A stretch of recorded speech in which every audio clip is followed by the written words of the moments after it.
We are Ole Miss Rebels. As Mississippi's flagship university, we dig deeper, see farther, work harder.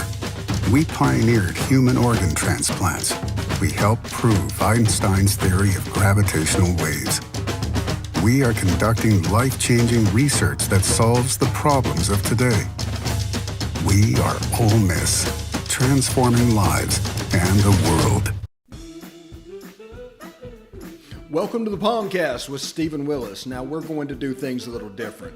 We are going to provide an honest look at Ole Miss athletics for the fan, by the fan, and of the fan.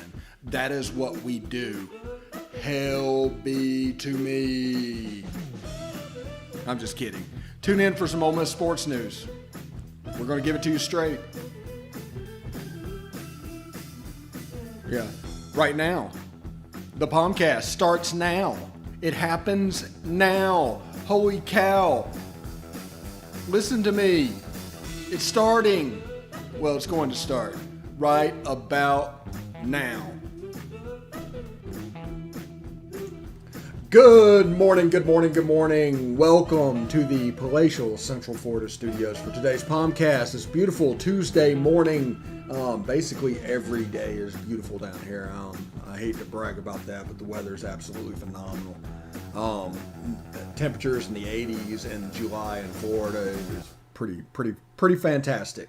Welcome to the POMcast. Today we're going to talk a little bit about media days. We're less than a week away from media days and the unofficial kickoff of SEC football. We got that. Then we'll have the car wash.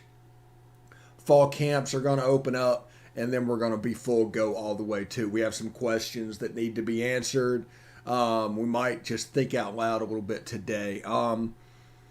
Also, last night, the Beast of the East podcast was released. You can catch it on the Positively Ole Miss pages, either the YouTube page or the Positively Ole Miss Facebook page or my Twitter account. Now, it's not on the Rebel Walk stuff yet, but it's a way for you to get extra and other perspectives around the SEC and what's going on. And that is Eastern Division specific. So, as you can imagine, they talked a lot of Ken Seals and Connor Bazelak and JT Daniels and all those guys. It's on the podcast feed as well. And you can catch it on those places to do that. We're also working on a Best of the West podcast that's going to hopefully have non-Ole Miss people talking about the Western Division and the SEC. And just to give you a little bit different perspectives and just so you can hear an outsider's perspective to Ole Miss football. Now, of course, we're trying to keep these all fan-related. We don't want anybody that is just a mercenary out there basically just giving opinions for money. But so it should be kind of real.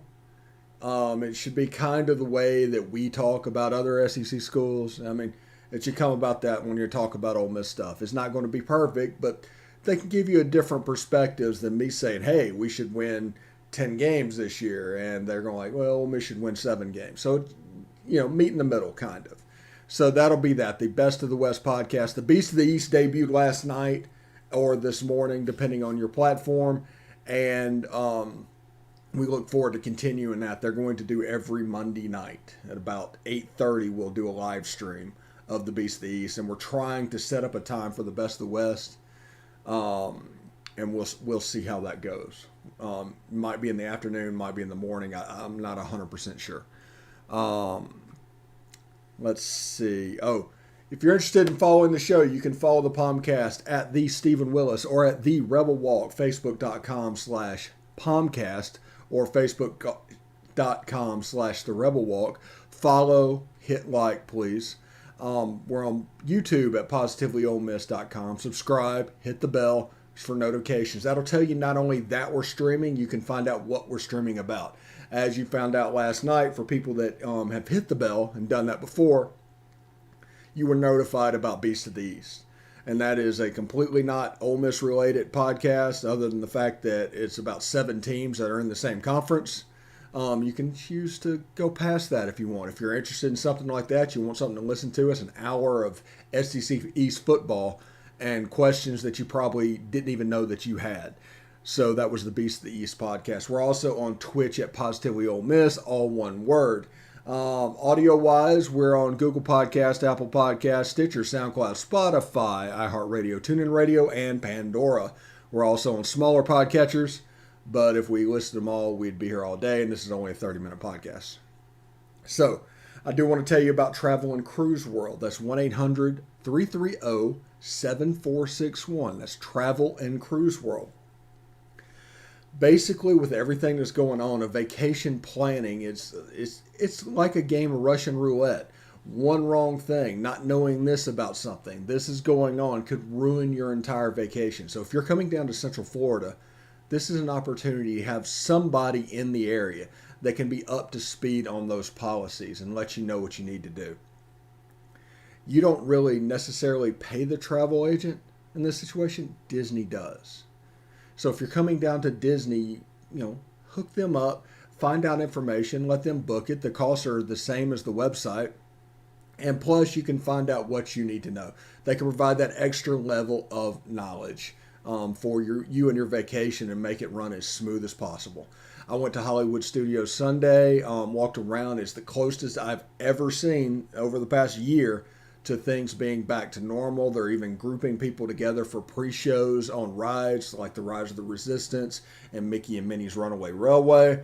It's a pretty good thing, and you can be up on those if you hit Scott up at 1-800-330-7461. That's Travel and Cruise World. We're working on a promo for you guys. They'll get them to us shortly, so that's pretty awesome. Now, I do want to talk about this real quick, and I bag on the rankings from people all the time. There's people that in PFS that just for some reason just disrespect Matt Corral. They put him at like number 6, but that would be like number 100 in the country. When you see him come up on player of the year list over and over and over again. And I've said basically he's like Spencer Rattler. They're basically the same quarterback. They basically had the same season last season.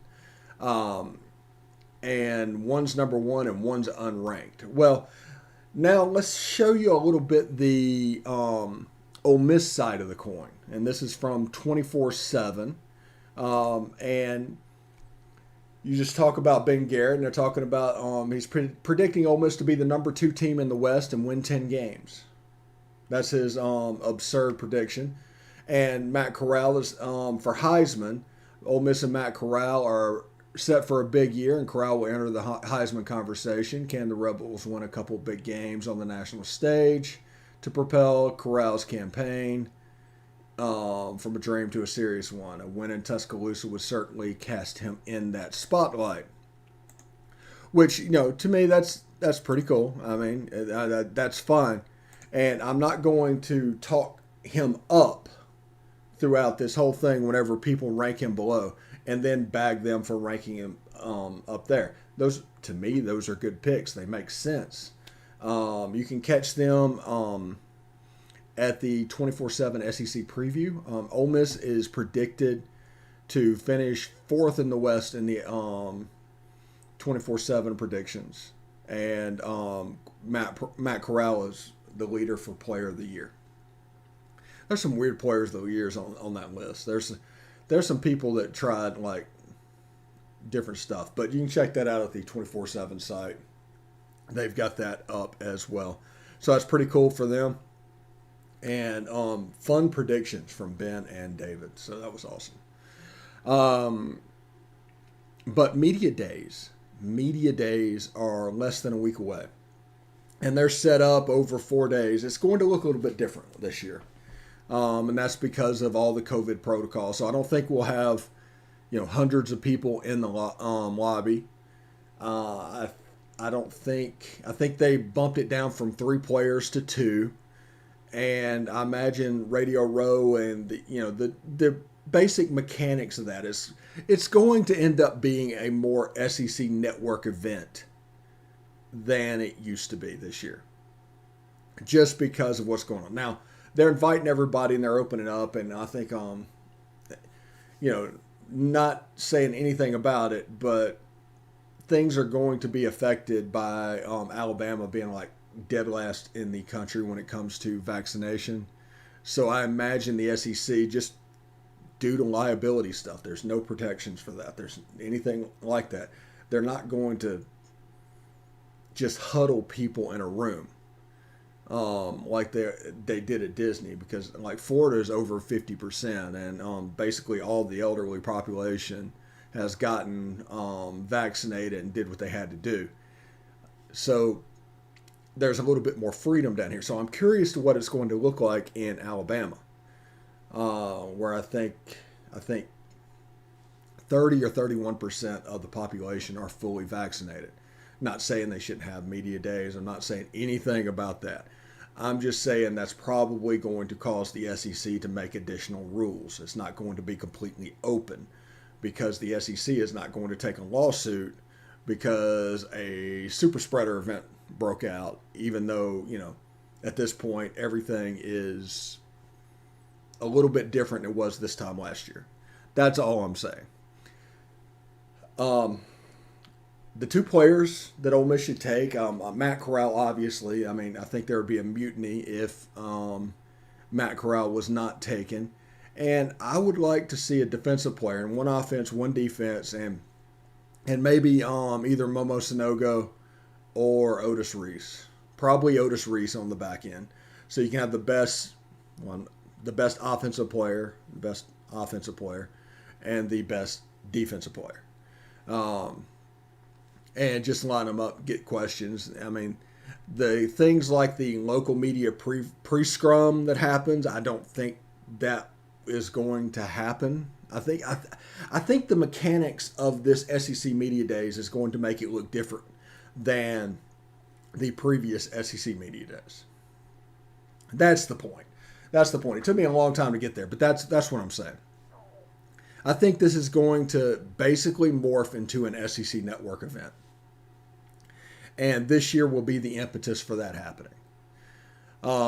We're doing live stuff. We streamed last night the Beast of the East podcast.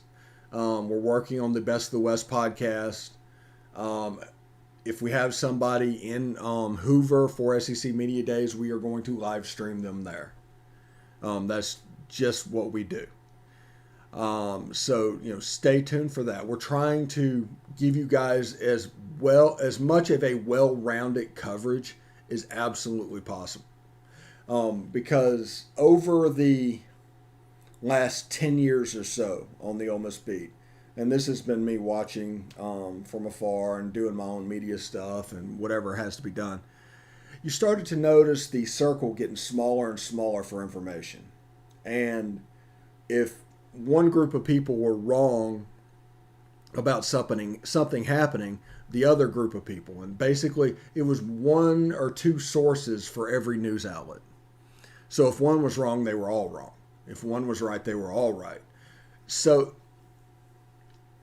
that turned into a small circle, a small bubble of information, because there are some people that just do not play the breaking news game, and of course we do not play the breaking news game here. We just react to what is happening and have a good time following Ole Miss sports. And, it's just a great thing. But we wanted to provide another avenue for people, because people were getting the same information that was controlling the narrative, whether it was correct or not, and it became more and more incorrect. It became, probably back in the 80s and 90s, there was probably a 50% success rate for media covering Ole Miss, State, Southern, and all that. I mean, the little infrastructure and the competition and everything going on is maybe, they just happened to get it right, or there were more talkative people back then, which is absolutely possible. But then as time went on to get to this current moment, people quit talking. People are now lying to pollsters. Things that just the simplest thing in the world, an anonymous vote of who you're in favor of, they're just lying to them. So polls are ending up wrong by 9 to 10%. And if you think that that's only happening at the national level and not going down to the local level, you're incorrect. Because it's the same thing. It's the same people. And if somebody would be willing to lie to those pollsters, they would be willing to anonymously lie for whatever reason to local media as well.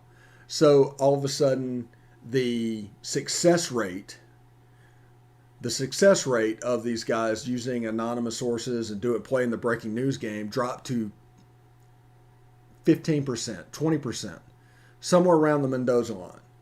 And it caused almost a letdown of the fan base, because they would say something that wasn't true. It ended up not happening, and it just looked like nothing was going right for Ole Miss. It was like a fail of some kind. And that started bothering me whenever they were controlling the narrative with that and doing things like that. And so I wanted to do something like this, and positively Ole Miss. And I mean that as like absolutely Ole Miss. That's the way what the name means. But I get the other side of the coin. And it should be interesting that the narrative expands. The competition entering the marketplace forces everybody to be better. That's the benefit. If I am doing my thing correctly, not only are you getting information from me, but you're also getting information from them at a better clip. They do their job better. They have to, or they'll get beat, because they're asking you to give up money, and I am not. So whenever you look at what's going on in the media circle, keep that in mind. If something is going above and beyond, somebody is doing above and beyond, that is because of this. That is a side effect of the POMcast, of the Rebel Walk coverage. All this free stuff that we do on this channel, it is causing a ripple effect within the fan base. And people are adjusting and reacting as they see fit, whether it be better production quality, or trying to play with their times back and forth, or trying to be relevant here or there, or to do things a little bit differently to give themselves what they think is a self-perceived edge. It's all because of this channel and what we're doing. So thank you very much for signing on. Thank you very much for listening. We should easily eclipse 50,000 views this month. The podcast is set up for like a record month within about 4 days at this point. It's crazy. It'd be half a month to set the month record. Absolutely nuts. So thank you very much for that. But just remember, whenever you see other people reacting to it, it's because of this. It's because of what we're doing. And it's nothing to be ashamed. I believe I'm not competition with anybody. Nobody is doing what I'm doing. Nobody can do what I'm doing. So I am open to talking to every single person, and I'm not really concerned about what or how they are doing it, because, all I want is for them to be better. Simple. If I can improve what they're doing through competition, I just made your life better. And as an Ole Miss fan, you guys deserve it, especially after all we've been through. We are going to take a short break. When we come back, we will talk a little bit about Beast of the East, Best of the West, and let you know what we have planned. Anyway, stick around.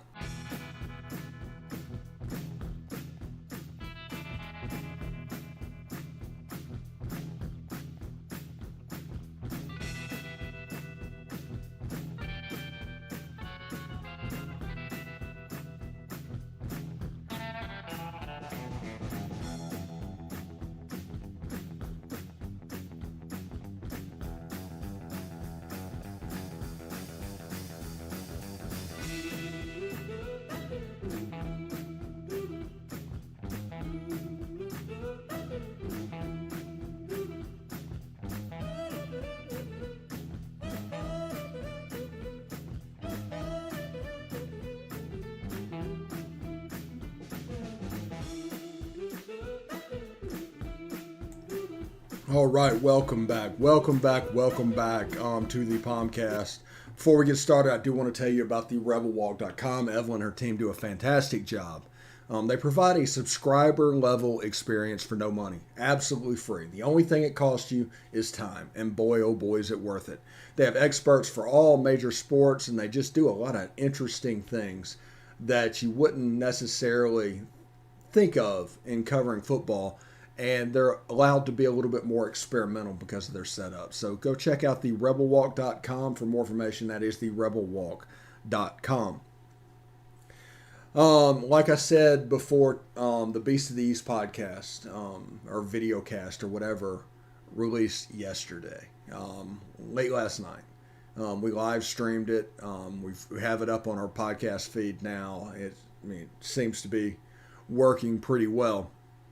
And we're working on the Best of the West to set up a similar type show for the next night. So that'll be like, late Monday night, early Tuesday morning, you get the Beast of the East. Late Tuesday night, early Wednesday morning, you get the Best of the West. Late Thursday night, Friday morning, you get the Rebel Walk recruiting show. That's the plan for what's going on. So you wake up in the morning for that morning commute back to the office or whatever's going on, and you can listen to that show. Then at 10 o'clock Central, 11 o'clock Eastern, you got the POMcast right here, 30 minutes. Boom, quick. This is what's going on. This is what you need to know. No dilly-dallying. Later on, we've got a show coming up from Chris Muller. He's going to talk during the offseason about Ole Miss baseball. Kind of keep that going. We're not going to talk much. It's not going to be an overly long show, but we're going to talk about what's going on. I'm sure he's going to have a lot to say about the Major League Baseball draft. I think Taylor Broadway and Doug Nikhazy got drafted yesterday.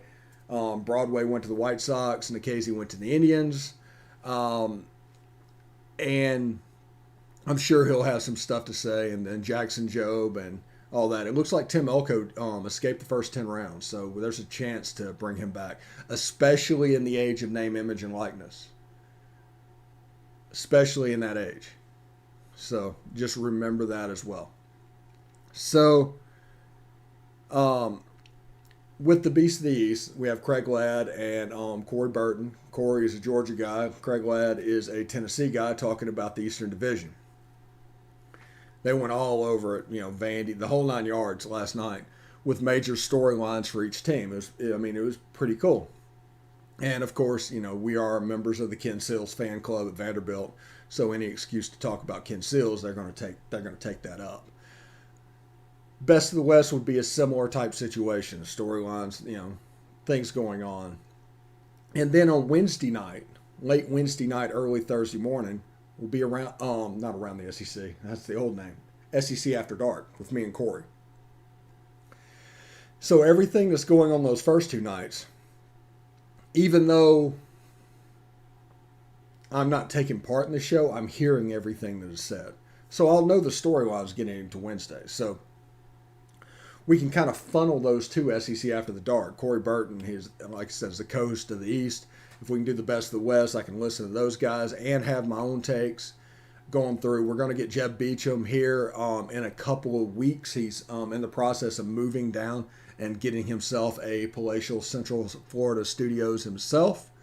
So we're going to wait on that and not rush that, and then we're going to get a studio set up, and before football season, we should be able to go, and we'll have the nice little 3-box. Yeah, I'm looking forward to that. And the Rebel Walk recruiting show on Thursday. On Friday, we have the POMcast as usual. That might be the day that the baseball show airs. We're thinking about doing other shows as well. We have the preview, so that might be a good spot for a preview show. Although preview shows might be Thursday. We'll give it a couple of days to breathe. Reaction shows after the game, do an instant reaction after the game. Then we also are going to do what we're calling right now as a working title, the Monday Morning Quarterback, with David Walker.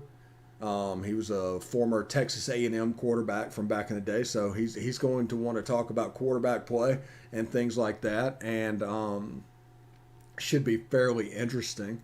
Previews, it looks like I think is going to be done by Evie Van Pelt, and we're working on somebody to do the instant reaction, but we have a little bit of time for that.